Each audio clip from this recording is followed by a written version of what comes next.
Well, hello everyone. It's so nice to see you again. I am happy to announce that this time we have only been locked in the closet in the kids' room for 1 week. And we've got an exciting show for you this week. But first, I'd like you to meet our new friend, Judge. All my friends call me Judd, but I am suspicious. Suspicious of all of you. Wow. Well, you don't have to worry about anything with us. We are all very predictable. If it's all the same with you, I'll be the judge of that. Well, okay then. We have something exciting this week. So exciting. We have a real mystery that we'll need to solve together. I'll need all of your help. We will interview everyone here and then try to come up with the perpetrator of our vicious crime. How about it? Are we ready to solve our whodunit? No. Do, la, la, la, dip, dip, yeah! Fab, Luis! That would be Fab, Luis! He did it! Well, Judd, we'll hold off on judging for now. You don't even know what happened yet. Like I said before, we have a real mystery to solve. When I got here last night, I discovered that our kitchen was vandalized. No.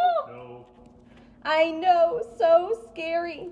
There was flour everywhere, half-used butter sticks on the counter, boxes ripped open from the top. There were pots and pans and mixers and spoons and all kinds of things thrown everywhere. Even the sink was full of random stuff. I couldn't believe someone would do all that to our kitchen. What a malicious crime. No. All right, so let's start with you, No. Where were you yesterday? No. Did you see anyone suspicious go near the kitchen? No. Did you go into the kitchen? No. He did it! I know he did it! That doesn't sound like something you would do. You're pretty predictable and negative, but I've never seen you yell or be violent. No. Can you think of anyone who might want to do this to our kitchen? No. Well, you're not much help, but I guess we ruled you out as a suspect. No. How about you, Raina? Where were you yesterday? I was in my room practicing some new dance moves. She did it! I know she did it! Don't believe her! No. Did you see anyone enter the kitchen? Nope. If I did, I would have tried to recruit them for a group dance. Do you want to dance with me? No. Not right now. Maybe later. How about you, Judd? Did you see anyone enter the kitchen? He did it. No, she did it. No, wait, I did it. Yeah, I'm sure of it. Now, wait a minute. You weren't even here yesterday. There's no way you could have done it. No. It had to be someone else. Ooh, man, but I know I did it. I had to. I'm ruling you out as a suspect. How about you, Louis? Did you see anyone in the kitchen yesterday? The kitchen? Anyone else?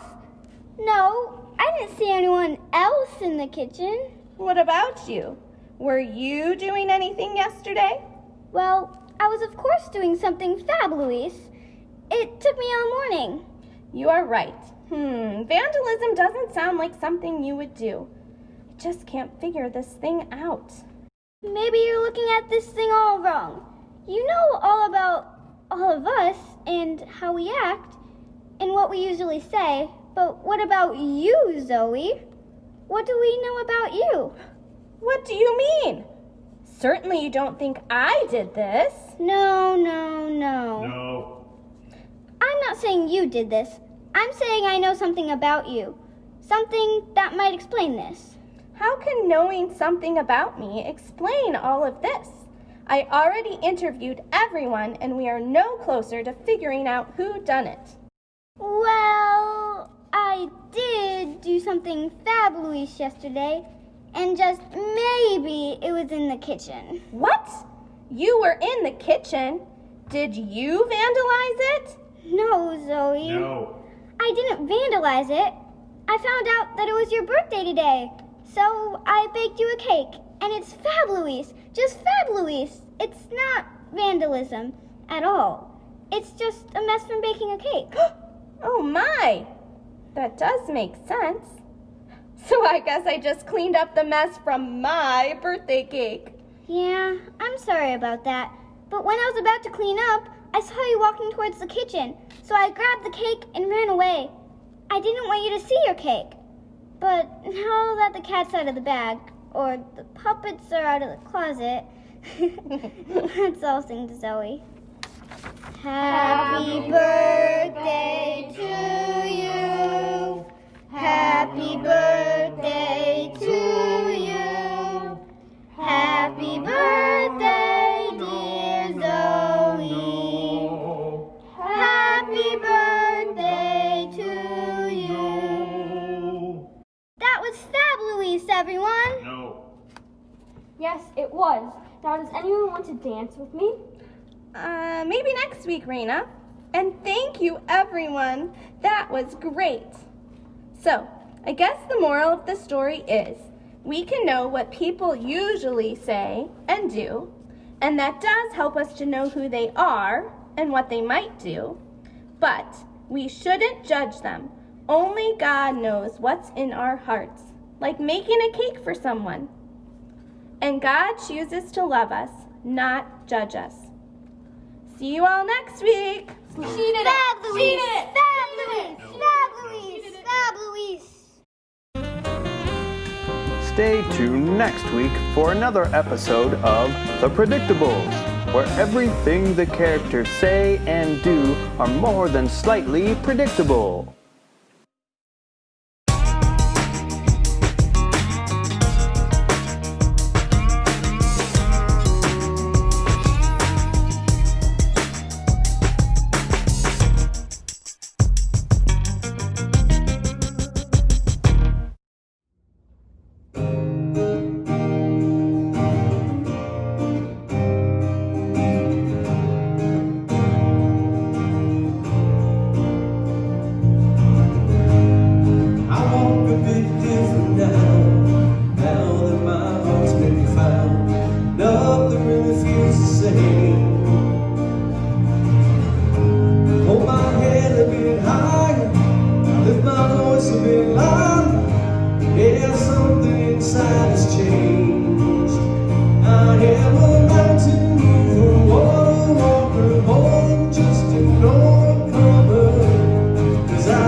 Good day, everyone. So glad you were able to join us online again. Just wanted to give you a quick little update on what we might be doing going forward. For the last couple weeks, last week and this week, we have recorded all of our music beforehand. We recorded the message beforehand, some announcements, and we're getting it all ready, and you have to edit it and get ready and then put it on the website and on YouTube and on Facebook and record it. And then last week we did the live service as well, and this week we're doing the same thing. Obviously, that's been a lot of work and a lot of strain to do both. Now, going forward, what our overall plan is to keep recording messages online so that people can see our messages. The music part of it, it's a little bit harder to do that and have good quality, and you know it's hard to watch your TV and worship, and some people can do it and some can't. So eventually we're gonna stop doing that. We're gonna stop doing a lot of the pre-recorded things. We are still going to have something online for you. Eventually, we will be recording the message in the sanctuary while we're preaching on Sunday. And what this means when that happens is that it will no longer be ready by 10 o'clock in the morning on Sunday. It will be ready at some time in the afternoon because I'll get every other part of the video ready. And then on Sunday, we will record the message so it only has to be preached once, and you'll get to see it and hear people's reaction, and frankly, it's just a little better. And then I will take that home, mix it in with what I already have and whatever video's made up, get it ready, and put it online so you can enjoy it. For those of you that can't make it here for that week or for a long time or whatever it is, we will still have something for you online. And so going forward, we will always have just an audio message on the website, and we will have a video message and maybe a few other little videos that we had in the service just to spice it up a little bit. So I hope that helps. Have a great day.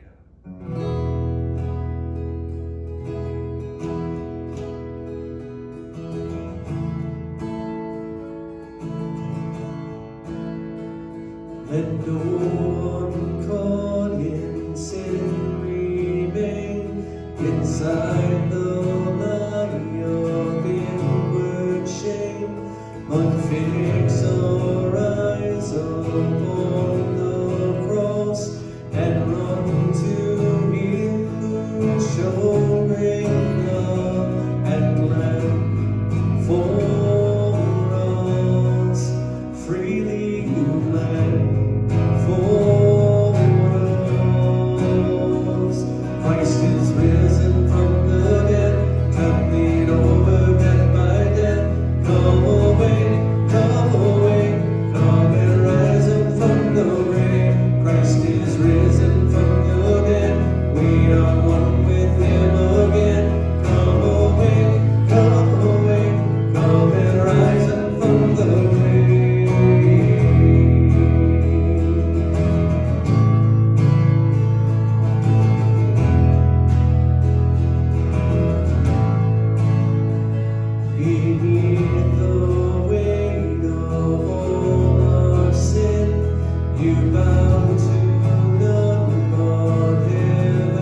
What do you want to be?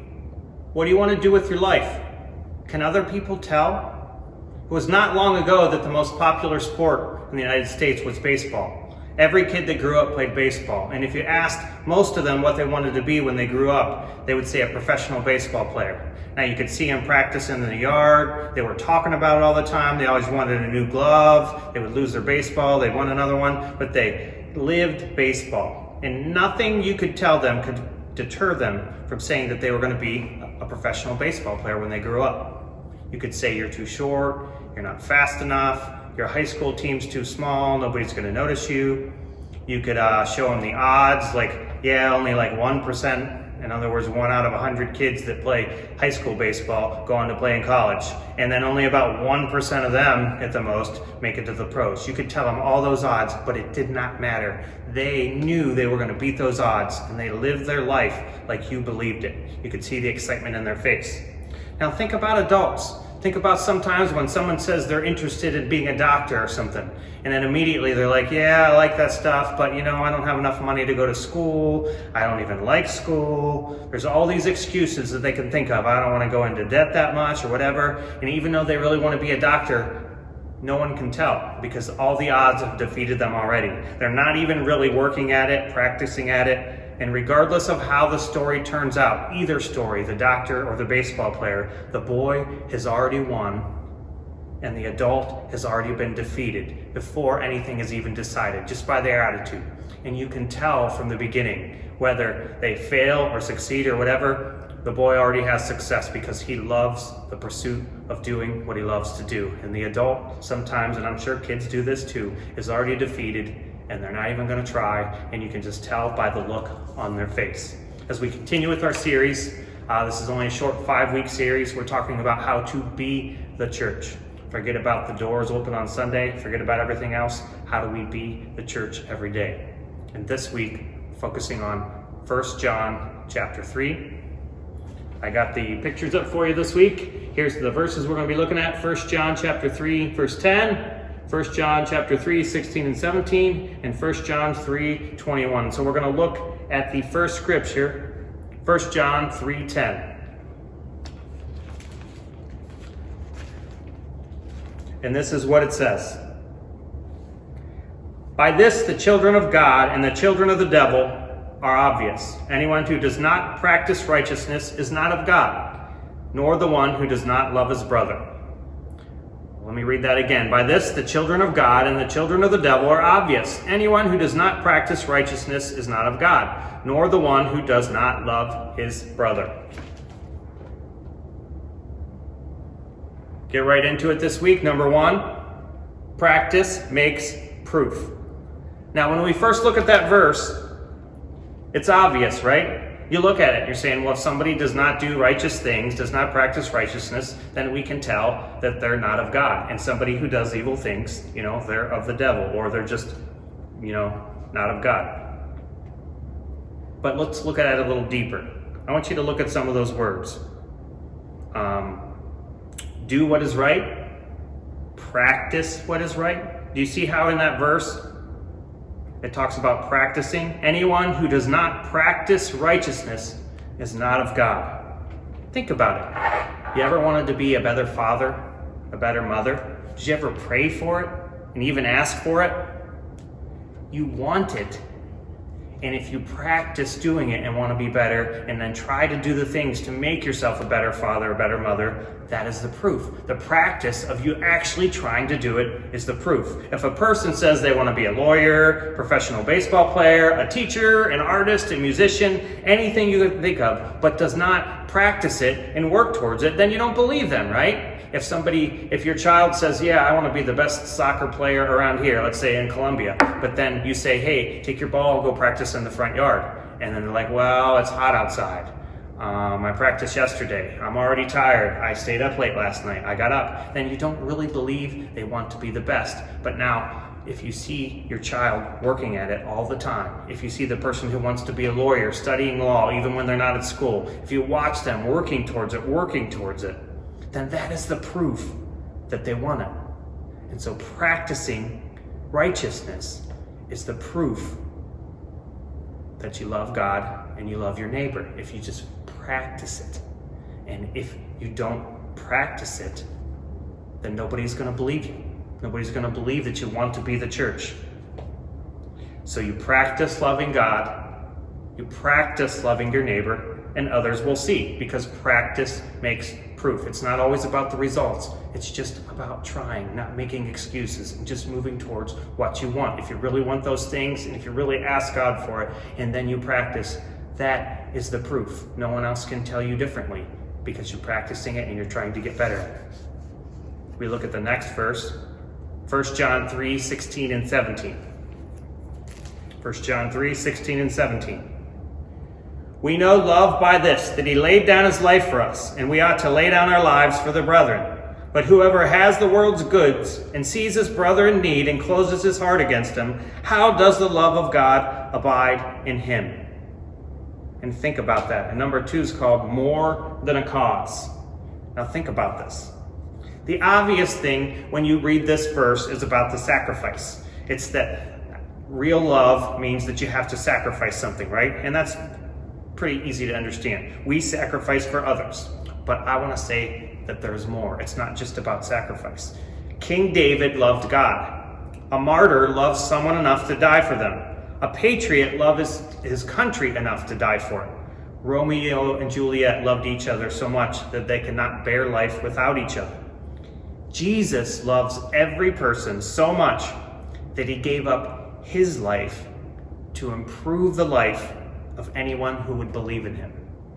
I want you to think about that. There's a practical aspect to the love of Jesus. It's not that his Father just told him to love people. It's not that his Father said you had to die. It's that he always sacrifices to give people something they need. Read the stories in the Bible. He just doesn't do things. He gives them something they need, and it requires his time, requires his patience, it requires his power. He's sacrificing all those things so that somebody gets something that they need. It's very practical. Now, Jesus denied himself in that aspect, but it wasn't for a principle. It wasn't just for a cause, but it was for people.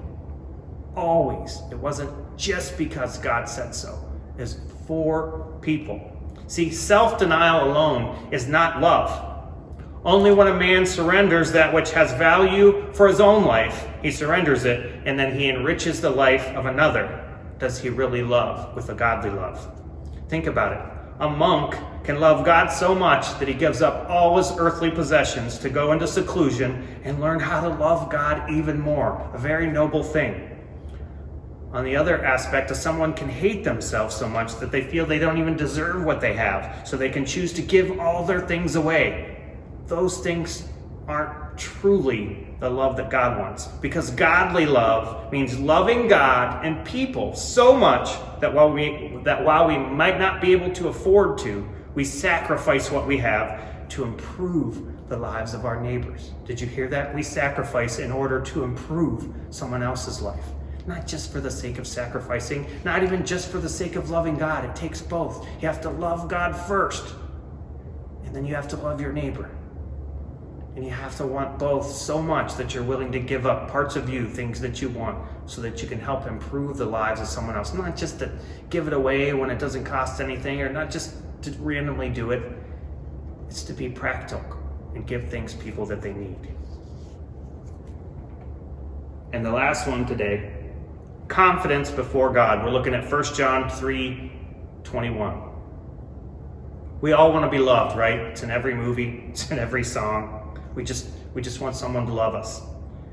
But deep down, we're afraid that once people really get to know us, that they won't love us, that there's things about us that they just won't like. And so what do right from the beginning when we meet someone, or what do we do even before God? We perform so that others can see maybe the perfect part of us that we want. So we perform for others to earn their love is basically what we're doing. We don't want them to see the bad parts, so we're going to try to do everything perfect so that they can't see those things. We try to be perfect so that they'll love us. We know we will fall short because no one is perfect, and this bugs us, so we then condemn ourselves, and then we lose our confidence. We say, I can never be perfect. They're going to see the bad things. They're not going to love me. And then we get discouraged. and we condemn ourselves, and then we're not confident at all. Think about a child growing up playing sports that loves his father and his father loves him. All he wants to do is do good for his dad, or do good for his mom, or do good for his grandpa, or for whoever is watching him truly. It just happens to be whoever's watching him. Think about how they just want to impress them, how they want them to say good job. And so you'll see a child, this happens especially in t-ball, and they'll swing, and they'll hit the ball, and they'll run, and they'll be safe on first. And immediately upon running across first, they look over at their dad. And if it's a good dad, he gives them a thumbs up. If it's a bad dad or somebody who's too caught up in the sport, he's like, oh, you could have done this better. But the child just looking over at the father, waiting for the thumbs up. And then even when a child strikes out and doesn't get on base, you can see how much confidence they have. If they have a dad that loves them and is used to showing it, even when he strikes out, he looks over at his dad, and hopefully the dad is still giving him a thumbs up. If he's afraid that his dad's not, and he's ashamed and he's embarrassed that he hasn't done good enough, he'll try to not make contact because he knows his dad's watching. He's waiting for the thumbs up. Now listen to this. God already knows everything about us because he made us. And he still loves us. In other words, he knows all those deep things we don't want anyone else to find out. He already knows. And yet he still loves us. This is not a performance-based love. He already adores us. And I mean that word. He adores us. In spite of our shortcomings. Think about that. We are not judged on our execution, on how well we do, on whether we get to first base, on anything. He knows our hearts, and if we want to please him, if we want to do well, he already knows. And so he's giving us a thumbs up. He will always give us that thumbs up. So you want the beat of the church? Do you want to just be more than showing up on Sunday or showing up on Wednesday? Do you really want to be the church to other people in your community? Jeremiah 29:7 says, also seek the peace and prosperity of the city where I have carried you to into exile. Pray to the Lord for it, because if it prospers, you too will prosper. That's a strong verse. Pray for the place for you where you are, for its prosperity, for its peace, because if it prospers, you too will prosper. So, seeking peace or prosperity for where you are means sacrificing things that you have, your time, your money, your resources, your talents, for the good of the whole, for the good of your neighbor, for the good of the community. So being the church means loving God first, sacrificing to improve the lives of others, and having a clear conscience because we look up to God and he is giving us a thumbs up regardless of the results. That's how we have confidence in God, regardless of the results. He sees our hearts, loves us unconditionally, and that is the hope that we can offer other people. Not our talents and our gifts, but we can show them the hope that we have in God, because whenever we look up to him, he already knows our hearts. And if we're trying to love him and trying to love our neighbor and trying to improve the lives of other people, he's always going to give us the thumbs up, regardless of the results. Even when we fail, even when we get it totally wrong, he already knows the heart, and he's already waiting, just like this. Go now and be that hope for other people.